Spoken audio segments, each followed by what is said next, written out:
umiiwas na sa pagpapa-interview si PNP Chief Romel Marbil tungkol sa usapin kay Vice President Sara Duterte. Si Paul Montibon magbabalita. Kapansin-pansin ang biglaang pananahimik ni PNP Chief Romel Francisco Marbil dahil hindi na siya nagsasalita pa patungkol sa mga isyong may kinalaman kay Vice President Sara Duterte. Kasunod ito ng inilabas na open letter ni VP Sara na kumukundina sa pangaharas ng PNP sa Vice Presidente. Una na rito ang walang paalam na pagtatanggal ng 75 na police personnel sa tanggapan ni VP Sara, pagsisinungaling na walang banta sa buhay nito at tila surveillance sa kanyang pamilya. Sa panayam sa tagapagsalita ng PNP na si Police Colonel Jean Fajardo, hindi na raw sasagutin ni Marbil ang issue dahil nakatuon na ito sa pagtulong sa mga biktima ng nagdaang kalamidad. Sa ngayon, ani Fajardo, mas pipiliin na lang ng PNP na resolbahin ang issue sa tahimik na pamamaraan. Well, like I said po na the Chief PNP opted not to answer na lang po kung ano man po yung mga nabitawang salita po ng ating Vice President, of course out of respect to our Vice President. Kung ano man po itong mga usapin po na ito, we rather address this silently po.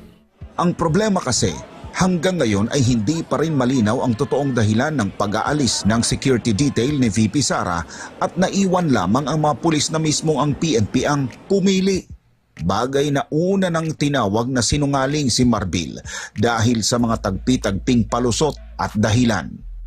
Nauna na rin kinundina ng batikang abogado na si Attorney Harry Roque ang tinuran ng PNP dahil ang Vice Presidente bilang pangalawa sa pinakamataas na posisyon ng bansa ang siya lamang may karapatan na pumili ng mga pulis o security na may trust at confidence ang pangalawang Pangulo. Alam mo, gaya ng aking sinabi, ang seguridad, kapag hindi mo pinagkakatiwalaan ang nagbibigay ng seguridad, wala ka ring seguridad. So, ang importante, hindi lang merong tao na nagtalaga na magbantay sa'yo, kung hindi mas importante na pinagkakatiwalaan mo yung mga taong nagbabantay sa'yo. Ibinabala rin ni Attorney Roque na si Marbil ang posibleng managot sakaling may mangyaring hindi maganda sa Vice Presidente kasunod ng desisyon nitong alisan ng security detail si VP Sara.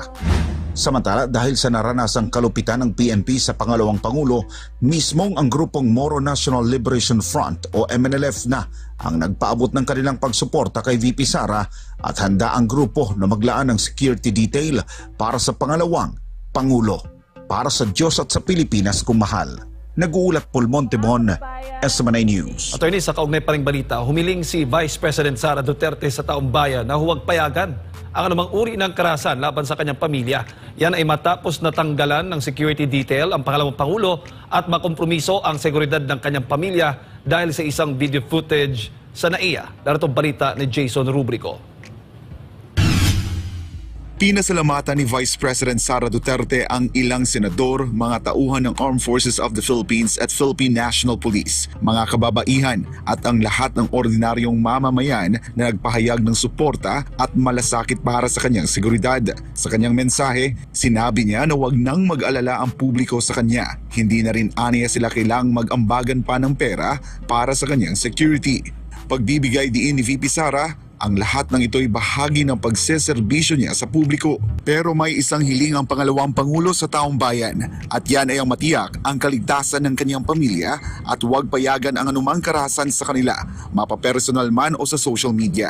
Matatandaan na sa isang open letter niya kay PNP Chief General Romel Marbil, sinabi ni VP Sara na nakompromiso ang seguridad ng kanyang pamilya kasunod ng malisyosong pagpapalabas ng isang video na kuha habang sila ay nasa loob ng NAIA. Kaugnay niyan ay bumuhos ang suporta kay VP Sara kabilang na ang mga mambabatas na sina Senator Ronald Bato de la Rosa at Senator Robin Padilla na kapwa nanawagan sa mga dating tauhan ng AFP at PNP at sa mga sumukong rebelde na magboluntaryo na tumulong para sa seguridad ng pangalawang Pangulo. Inihayag din ni Senator Bongo na hindi nag-iisa si VP Sara. Ipinaalala rin niya sa Philippine National Police na manatiling tapat sa kanilang sinumpaang tungkulin at huwag magpagamit sa anumang political na agenda. Para naman kay Senator Amy Marcos, dapat na ibalik ang tinanggal na security detail kay VP Sara. Ikalawang punto ni Amy, masugid na tagapagtanggol ng batas at kaayusan si Vice President Sara kaya dapat lang na maproteksyonan siya. Sa huli, patama ng senadora, sino raw ba si PNP Chief Romel Francisco Marbil at hindi niya naman ito kilala. Samantala, inaasahan naman ni Davao City Vice Mayor Melchor Kitain Jr. ang paghahain ng mga konsehal ng Davao ng resolusyon para suportahan si Vice President Sara laban sa political harassment sa kanya ni Marbil. With probably a resolution supporting the Vice President. Definitely in the next session there will be something. Sabi pa ni Kitain, hindi lang ang mga konsehal kundi ang buong lungsod ng Davao ang nakakaalam sa ginagawang harassment kay Vice President Sara. Based on the open letter, I think very clear naman yung nangyari. So I will support the stand of the VP on this. So do you agree with the Vice President that it's a political harassment? Ay, oo naman. I mean, that's very obvious for me. That's very clear. Para sa Diyos at sa Pilipinas kumahal, ako si Jason Rubrico, SM9 News. Yan, attorney. Well, uulitin ko lang, no? Na kapag may nangyari kay VP Sara, magkakaroon ng pananagutan ng PNP dahil tinanggal nila. Hindi naman isa, dalawa, tatlo, lahat ng kanyang PNP personnel, no? Now, ang tanong ba, ilan ba ang PSG ng presidente? At gaano ba talaga ang numero ng mga security detail na dapat ibigay sa presidente at vice-presidente? So, ang kaugnay na tanong dyan is, kung kinakailangan protektahan ang seguridad ng presidente dahil siya ay number 1, hindi ba dapat protektahan din ang buhay ng number 2? Dahil pag may nangyari sa number 1, si number 2 ang magte-take over.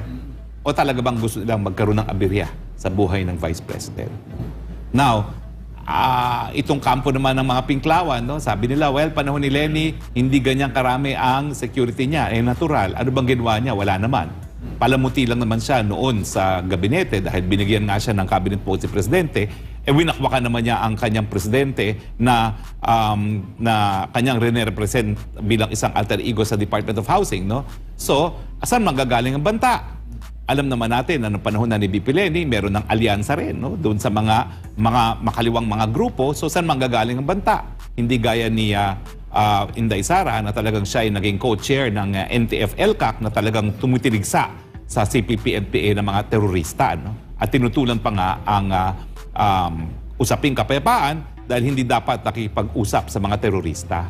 So let's have an apple-to-apple comparison. Kasi bago naman magkaroon talaga ng police detail, nagkakaroon ng risk assessment.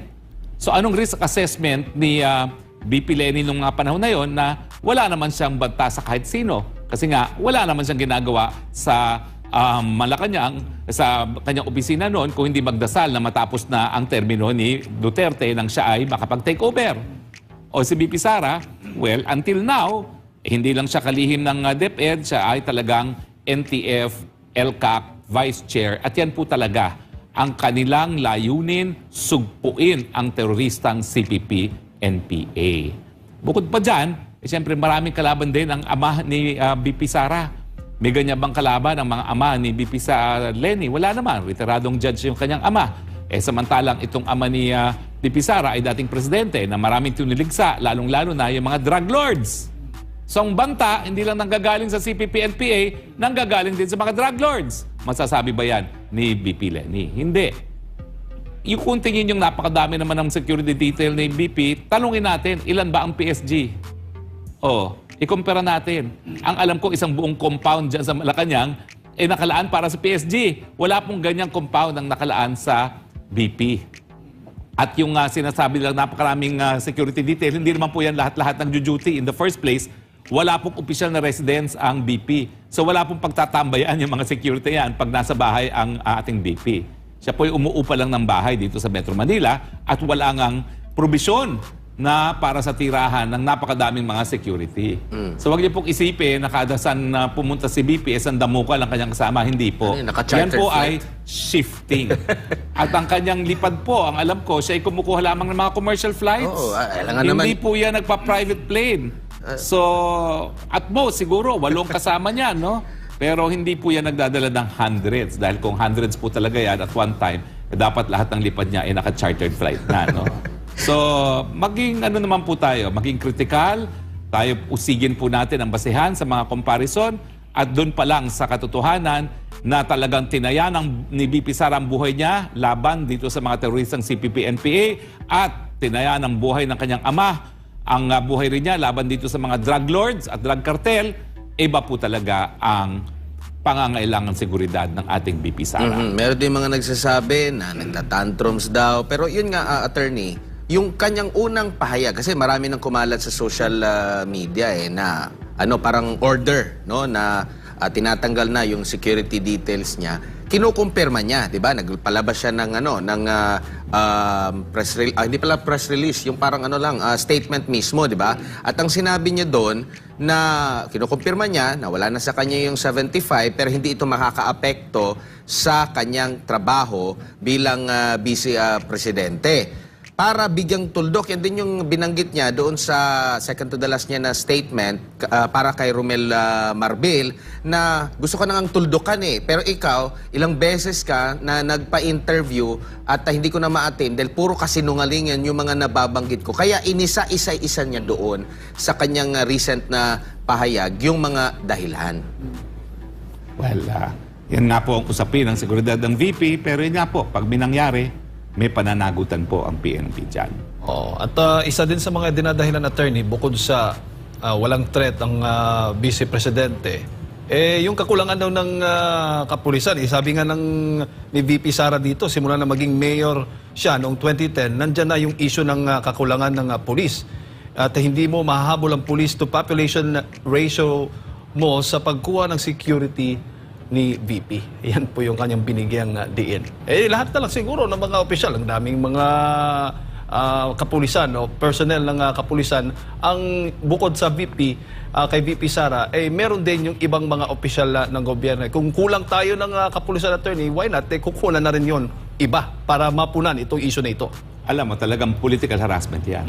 Dahil pag binawasan mo ang security, ang buong akala nila, babawasan niya ang paglalabas para makahalubilo ating mga kababayan. Hindi naman po yan mangyayari dahil talaga naman sadyang matapang itong si VP Sara. With or without security, lalabas at lalabas po yan. Pangalawa, yung mga pinagsasabi nga ni Chief Marbel na wala raw security risk, pwede ba naman yan? Hindi ba? Hindi ba niya alam kung anong uri ang mga kalaban na teroristang CPP-NPA at mga drug lords? Katawa-tawa naman niya na bilang chief PNP, hindi niya alam na talagang ang numerong kalaban talaga natin ngayon ay mga terorista at mga drug lords. Tsaka kapansin-pansin yung naging statement din ni Senadora Amy Marcos na hindi niya kilala si Romel Marbil. Ito rin si Vice President Inday Sara, talagang Romel Marbil talaga. Wala pang tumatak sa atin, sa isipan natin, dito sa PNP Chief na ito, na magandang programa. Di ba? Unlike sa mga nakalipas na mga PNP Chief Attorney, maraming mga programa na kesyo ganito, ganyan, ang kanilang gagawin. Wala tayong maalala. Ang naalala natin, yung mga nangyayari ngayon na parang panggigipit, panghaharas ng mga pulis, lalo na sa Kingdom of Jesus Christ, pagbabawas ng mga seguridad, lalo na pag ikaw ay sumusuporta sa pamilya ng Duterte, hindi ka sumasang-ayon sa kasalukuyang administrasyon, yun na yung naging tatak Madagdag ko lang din, yung abrupt at alam mo yung pagpapalit-palit ng liderato ng hepe ng kapulisan doon sa Davao, hindi ba napaka-irregular at hindi normal yun, attorney? Well, talaga naman pong hindi natin maintindihan kung bakit sa isang araw nagkaroon ng 3 chief of police ang syudad ng Davao, no? At yan po talaga ay nasa Guinness Book of World Record. Wala na po siguro ibang lugar sa buong mundo na nagkaroon ng ganyang karanasan. Ang punto nila, kailangan daw palitan ang mga hepe ng kapulisan sa Davao dahil hindi raw napapanatili ang kapayapaan sa Davao. Pero paulit-ulit namang kinikilala ang Davao bilang isa sa pinakaligtas na lugar sa buong Pilipinas at sa buong Asia. So saan yung kapalpakan na naging di umano dahilan para palitan ang hepe ng pulis dyan sa Davao City?